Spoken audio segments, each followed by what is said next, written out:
Los padres no ven la hora de que su hijo pronuncie su primera palabra. ¿Será mamá o será papá? Si bien les encanta escuchar esa primera palabra, una palabra de la que pronto se cansarán es ¿por qué? ¿Por qué es azul el cielo? ¿Por qué tengo que ir a la escuela? ¿Por qué tengo que dormir la siesta? ¿Por qué esto y por qué aquello? Algunas son fáciles de responder y otras no. Las preguntas del por qué pueden agotarnos. Pueden ser frívolas e irritantes al venir de un niño, pero algunas son importantes y deben ser preguntadas. Así que aquí hay una. ¿Por qué observa usted los días festivos que observa? Y aquí hay otra. ¿Por qué es importante esta pregunta? En esta segunda parte de esta serie de 3 partes de los días santos bíblicos, responderé a estas preguntas. También explicaré uno de los eventos más incomprendidos encontrados en la Biblia. ¿Qué pasó en el día de Pentecostés? ¿Qué significa hablar en lenguas?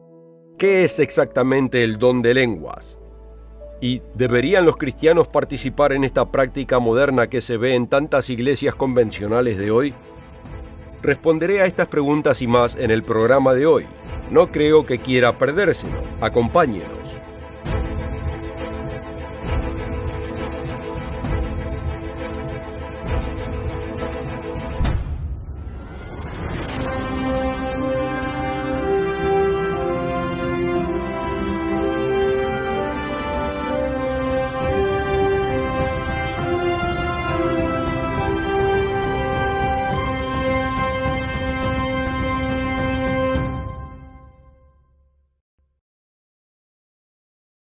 Bienvenido al mundo de mañana. Esta es la segunda de una serie de 3 partes de los días santos bíblicos. Explicaré lo que sucedió el día de Pentecostés y su significado, pero primero revisemos brevemente lo que ya se ha cubierto. En preparación para esta serie sobre los días santos de las Escrituras, nos preguntamos sobre los orígenes de los días festivos que muchos consideran cristianos. ¿Por qué los cristianos tradicionales observan días que se sabe que están impregnados de tradiciones paganas? ¿Por qué una de las fiestas cristianas más sagradas se celebra con símbolos paganos de fertilidad? ¿Qué tienen que ver los conejos y los huevos con la resurrección de Cristo? ¿Y cómo encaja uno 3 días y 3 noches entre Viernes Santo y Domingo de Pascua? Luego, comenzando esta serie de 3 partes de los días santos bíblicos, señalé que hay 7 festividades anuales que Dios le dio a la antigua Israel. Jesús, sus apóstoles y la Iglesia de Dios del primer siglo también guardaron estos días. Las 2 primeras festividades son la Pascua y los días de panes sin levadura, y explican los primeros pasos en el plan de salvación de Dios para la humanidad. Como se explicó, Jesús fue crucificado el día de la Pascua. Y así como la antigua Israel se salvó con la sangre de un cordero, así nos salva el verdadero Cordero de la Pascua, Jesucristo, cuya sangre fue derramada el día de la Pascua. Esto se confirma en 1 Corintios 5, versículo 7. Dice: porque nuestra Pascua, que es Cristo, ya fue sacrificada por nosotros. Muchos piensan que la muerte de Cristo es todo lo que necesitamos saber, pero la Biblia dice lo contrario. Después de la Pascua en Egipto, Israel todavía estaba en esclavitud. Para ser libres, tuvieron que abandonar Egipto. Y del mismo modo, debemos responder al sacrificio de muerte de Cristo dejando Egipto, que representa al pecado. Debemos arrepentirnos, reconocer el pecado y sacarlo de nuestra vida. Contrario a la creencia popular, la salvación no es un evento único, sino un proceso, como se ve en 1 Corintios 1, versículo 18. Porque para los que se pierden, el mensaje de la cruz es locura, pero para nosotros que somos salvos, es poder de Dios. Tenga en cuenta que otras traducciones dicen, los que estamos en camino de salvación o los que van a salvarse. Esto indica que lleva tiempo. Pero ¿cómo se lleva a cabo este proceso? Romanos 5, del 8 al 10, explica: mas Dios muestra su amor para con nosotros, en que siendo aún pecadores, Cristo murió por nosotros. Pues mucho más, estando ya justificados en su sangre, por haber perdonado nuestros pecados pasados, por él seremos salvos de la ira. Porque si siendo enemigos fuimos reconciliados con Dios por la muerte de su Hijo, mucho más, estando reconciliados, seremos salvos por su vida. Esto introduce otra vez la pregunta, ¿cómo? ¿Cómo nos salva la vida de Cristo? La respuesta se encuentra en Gálatas 2, versículo 20. Citaré aquí la versión Reina Valera. Con Cristo estoy juntamente crucificado, y ya no vivo yo, mas vive Cristo en mí. Y lo que ahora vivo en la carne, lo vivo en la fe del Hijo de Dios, el cual me amó y se entregó a sí mismo por mí. La fe de Cristo debe estar en nosotros. Pero ¿cómo puede ser esto? ¿Y qué tiene esto que ver con Pentecostés, el tema de hoy? ¿Cómo es que somos salvos por la vida de Cristo? Se da cuenta, amigo, que estas son preguntas de importancia crítica y que las respuestas se encuentran en los días santos bíblicos. No se encuentran en los días comúnmente considerados cristianos. ¿Por qué? Si usted quiere la vida eterna, usted debe saberlo, y responderé estas preguntas en un momento. Pero primero quiero contarles acerca de uno de los recursos más importantes, escrito por el difunto Roderick Meredith. Restauración del cristianismo original. Es un desafío para el cristiano moderno. El Dr. Meredith documenta cómo el cristianismo de Cristo, sus apóstoles y sus seguidores del primer siglo es muy diferente de lo que nos ha llegado hoy como la religión de Jesús. No puedo enfatizar lo suficiente lo importante que es este recurso para cualquier persona realmente interesada en conocer la voluntad de Dios. Restauración del cristianismo original es algo que debe conocer. Ordénelo hoy. Todo lo que tiene que hacer es contactarse con nosotros. Es absolutamente gratis y puede cambiar su vida. Volveré enseguida para mostrarle el significado de lo que sucedió en Jerusalén el día de Pentecostés. La oferta de hoy es absolutamente gratis, sin costo ni obligación. Visítenos en elmundodemañana.org. Encuéntrenos en Facebook y síganos en Twitter.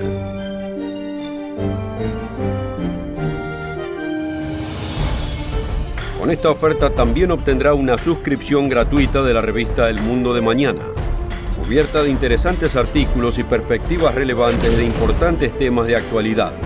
El Mundo de Mañana lo mantendrá actualizado con noticias internacionales, profecía bíblica y el significado de la vida misma. El Mundo de Mañana. Contáctenos hoy. Hoy estamos viendo el segundo de la serie sobre los días santos bíblicos. Esta segunda parte en esta serie es muy importante respecto a los días festivos que generalmente se consideran cristianos. Se nos presenta el día de Pentecostés, cuando Israel salió de Egipto. Esto fue cuando Dios hizo un pacto con Israel y les dio los 10 mandamientos. Una definición de un pacto es un acuerdo entre dos partes. En este caso fue un acuerdo matrimonial. Por la parte de Dios, Él sería un esposo para Israel y bendeciría a la nación con prosperidad, buena salud y paz. Por parte de Israel, sería una esposa obediente y mantendría sus mandamientos, especialmente los 10 mandamientos. La historia muestra que Israel no cumplió con su parte. Eran infieles hacia Dios y Él se divorció de ella. La razón por la que Israel falló se encuentra en Deuteronomio 5, versículo 29. ¿Quién diera que tuviesen tal corazón que me temiesen y guardasen todos los días todos mis mandamientos, para que a ellos y a sus hijos les fuese bien para siempre? Sí, querían las bendiciones que Dios ofreció, pero la obediencia estaba lejos de sus corazones. Hoy no es diferente. La gente quiere que Dios los cuide, que los saque de todos los problemas, pero no quiere obedecerle. Cuando Él nos dice que guardemos un día en particular como un día de descanso y adoración, argumentamos que cualquier día está bien. Y así que elegimos el día que el emperador romano Constantino ordenó. Cuando Dios nos da festividades significativas y días santos para seguir, pensamos que las prácticas paganas son más emocionantes. Pensamos que sabemos más que Dios. La solución al problema del corazón se encuentra en Ezequiel capítulo 11, versículos 19 y 20. Y les daré un corazón, y un espíritu nuevo pondré dentro de ellos, y quitaré el corazón de piedra de en medio de su carne, y les daré un corazón de carne, para que anden en mis ordenanzas, y guarden mis decretos y los cumplan, y me sean por pueblo, y yo sea a ellos por Dios. En lugar de leyes escritas en piedra, esos mismos mandamientos se escribirían en corazones que se puedan enseñar. De esto se trata el nuevo pacto. El apóstol Pablo cita al profeta Jeremías y muestra que el problema no es la ley, sino el corazón del hombre. Hebreos 8, principio del versículo 7. Porque si aquel primero hubiera sido sin defecto, ciertamente no se hubiera procurado lugar para el segundo, porque reprendiéndolos dice: He aquí vienen días, dice el Señor, en que estableceré con la casa de Israel y la casa de Judá un nuevo pacto, no como el pacto que hice con sus padres el día que los tomé de la mano para sacarlos de la tierra de Egipto, porque ellos no permanecieron en mi pacto, y yo me desentendí de ellos, dice el Señor. Aquí está el nuevo pacto. Pablo continúa en el versículo 10. Por lo cual este es el pacto que haré con la casa de Israel. Después de aquellos días, dice el Señor, pondré mis leyes en la mente de ellos, y sobre su corazón las escribiré, y seré a ellos por Dios, y ellos me serán a mí por pueblo. La fiesta de Pentecostés llegó 50 días después de la resurrección de Cristo, y justo cuando había ocurrido algo espectacular en el monte Sinaí, sucedió algo espectacular en Jerusalén en ese primer Pentecostés después de la resurrección. El segundo capítulo de Hechos describe cómo Dios derramó su espíritu sobre los creyentes que estuvieron presentes y observando el día. Dios le dio los 10 mandamientos a Israel escritos en tablas de piedra. Ahora le daría al Espíritu Santo que escriba esas mismas leyes en la mente y en el corazón. Hechos 2 es muy mal entendido, así que echemos un vistazo y veamos lo que dice, y lo más importante, lo que no dice. Hechos 2, versículo 1. Ahora, cuando el día de Pentecostés había llegado por completo, todos estaban con un acuerdo en un solo lugar. Así que incluso después de la muerte, sepultura y resurrección de Jesucristo, sus seguidores obedecieron al mandamiento de observar el día en que Dios dio los 10 mandamientos en el monte Sinaí. ¿Y no es interesante que algo dramático haya ocurrido ese día? Pero millones de personas se han extraviado por una lectura descuidada de este capítulo. Examinaremos detenidamente este pasaje en un momento, pero quisiera recordarle la oferta gratuita de hoy. Restauración del cristianismo original.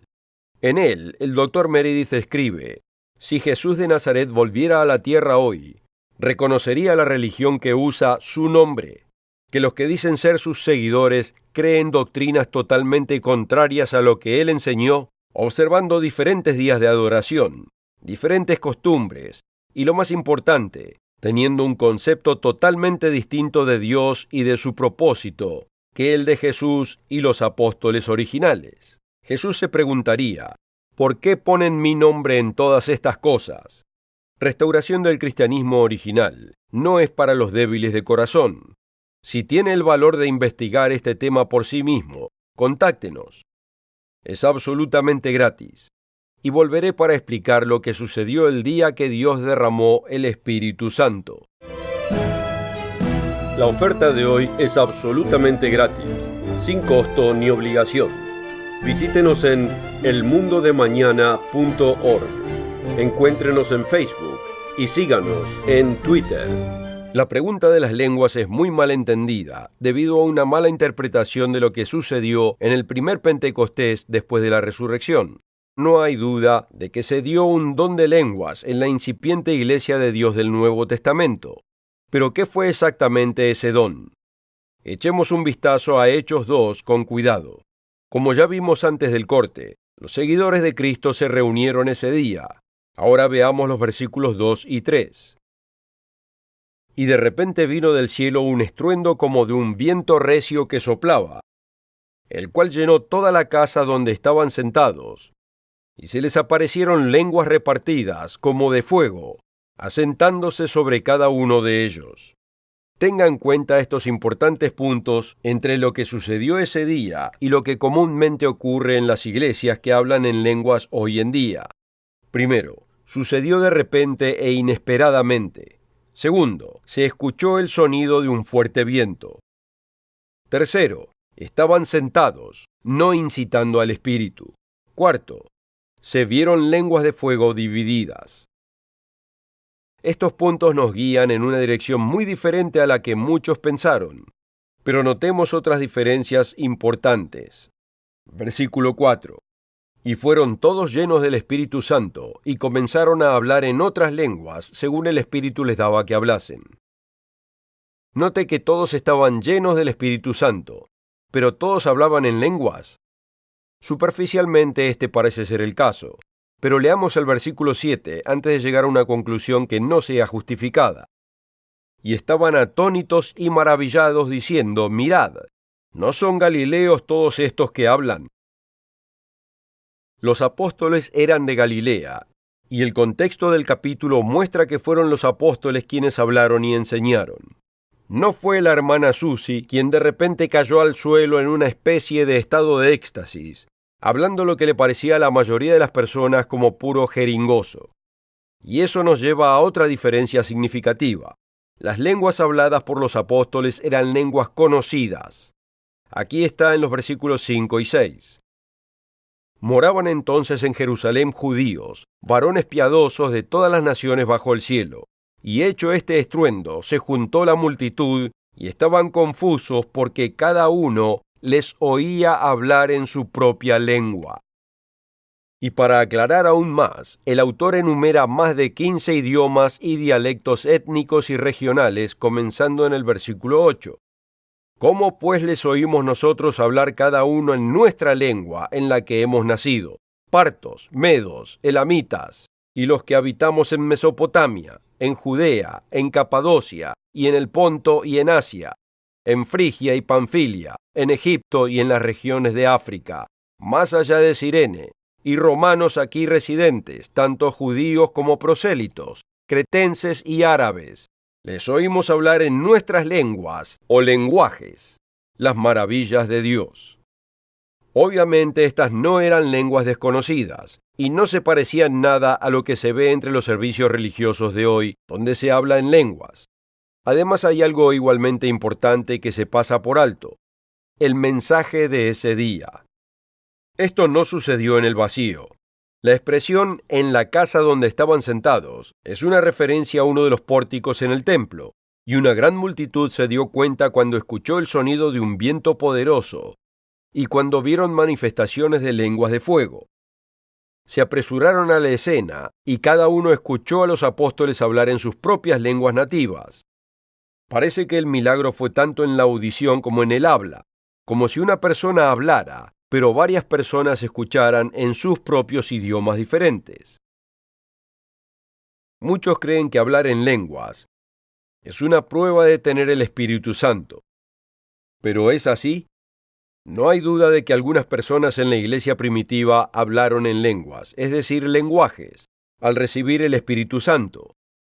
Pero como hemos visto, hablar en lenguas es muy diferente de lo que se practica hoy en día.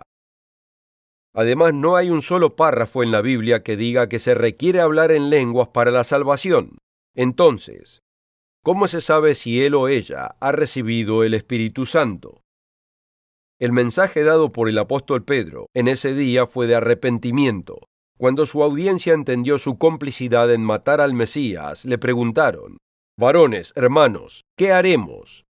Y la respuesta fue inequívoca.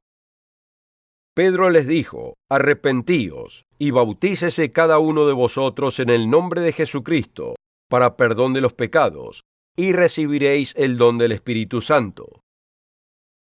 Arrepentirse significa darse la vuelta e ir en otra dirección. Recibir el Espíritu Santo no es cuestión de incitarlo, sino de arrepentirse y obedecer a Dios. Y como este versículo que acabamos de leer explica, el arrepentimiento es seguido por el bautismo. Debemos cambiar de una vida impía a una vida que obedezca a la ley de Dios. Léalo por sí mismo en Hechos 5:32. Y nosotros somos testigos suyos de estas cosas, y también el Espíritu Santo, el cual ha dado Dios a los que le obedecen. Así es, contrariamente a lo que le pueden haber dicho, se requiere obediencia. Un segundo apóstol, en este caso Juan, confirma esto en un lenguaje fácil de entender. Primera de Juan 2, versículos 3 y 4. Y en esto sabemos que nosotros le conocemos, si guardamos sus mandamientos. El que dice yo le conozco y no guarda sus mandamientos, el tal es mentiroso y la verdad no está en él. El verdadero significado de Pentecostés y el mismo plan de Dios han sido muy malentendidos. Pero restauración del cristianismo original puede ayudarlo a eliminar la niebla del confuso cristianismo de hoy.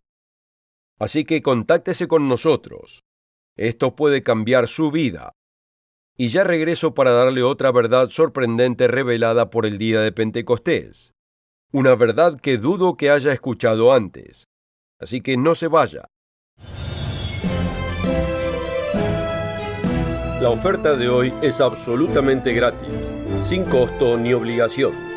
Visítenos en elmundodemañana.org. Encuéntrenos en Facebook y síganos en Twitter.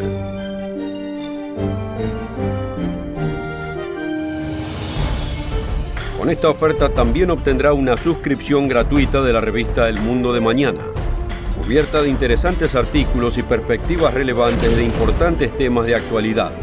El Mundo de Mañana lo mantendrá actualizado con noticias internacionales, profecía bíblica y el significado de la vida misma. El Mundo de Mañana. Contáctenos hoy. Antes del corte le dije que les daría otra verdad sorprendente que reveló el día de Pentecostés. Si bien lo llamamos Pentecostés en el Nuevo Testamento, este día tuvo otros dos nombres y tiene una tercera palabra estrechamente asociada con él. Oculta en estas designaciones existe una verdad que casi nadie entiende. Se llamaba la fiesta de las semanas, porque uno debía contar 7 semanas y un día, desde el momento en que se ofreció una gavilla de grano. Israel recibió instrucciones de ofrecer un manojo de granos durante los días de los panes sin levadura, después del sábado semanal.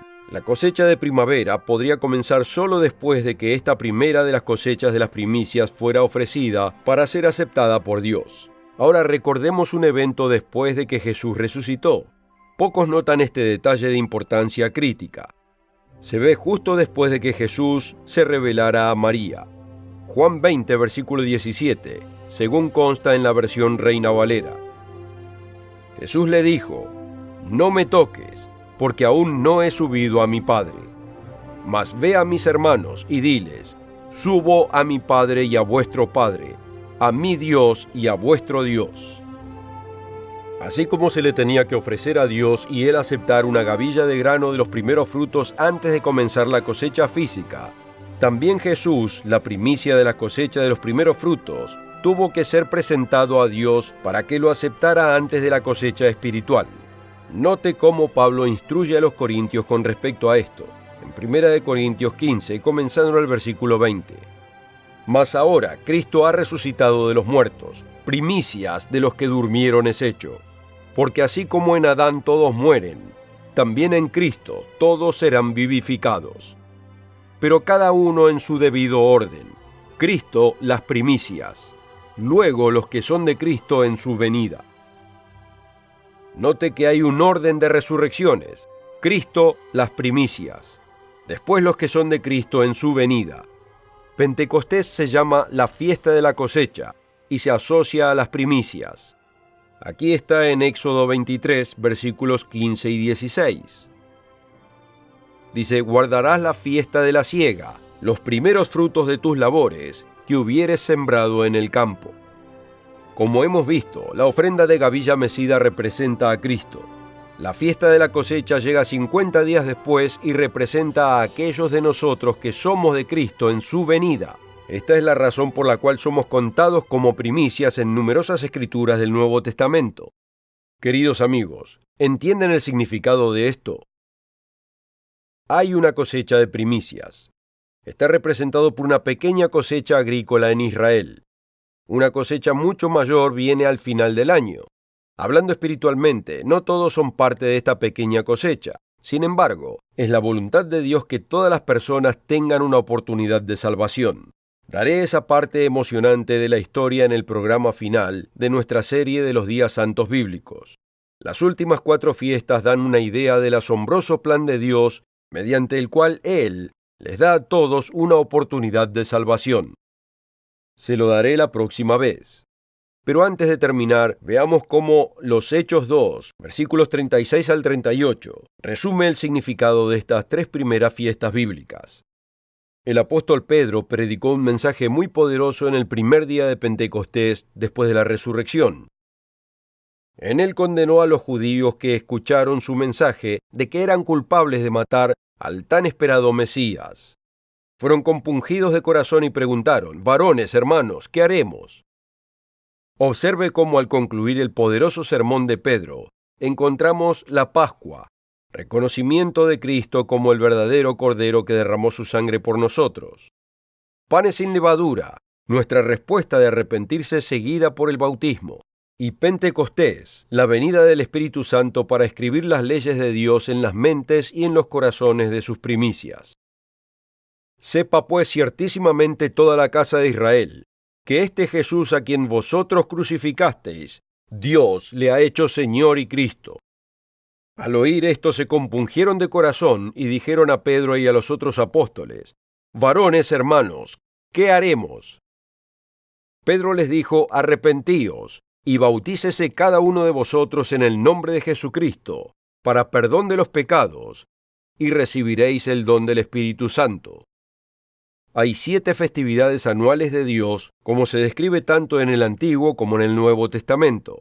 Las siguientes 4 aún no se han cumplido, y revelan eventos espectaculares que ocurrirán en un futuro cercano. Las explicaré la próxima semana en la última de esta serie. Mientras tanto, asegúrese de pedir su copia gratis del folleto Restauración del Cristianismo Original. No espere, hágalo antes de que se olvide. Y asegúrese de volver cada semana. Richard Ames, Wallace Smith y el presentador invitado Rod McNair y yo les traeremos más noticias del mundo de mañana. Hasta entonces, que la paz y la verdad del Dios Todopoderoso y Jesucristo estén con usted. La oferta de hoy es absolutamente gratis, sin costo ni obligación. Visítenos en elmundodemañana.org. Encuéntrenos en Facebook y síganos en Twitter. El programa precedente fue producido por la Iglesia del Dios Viviente.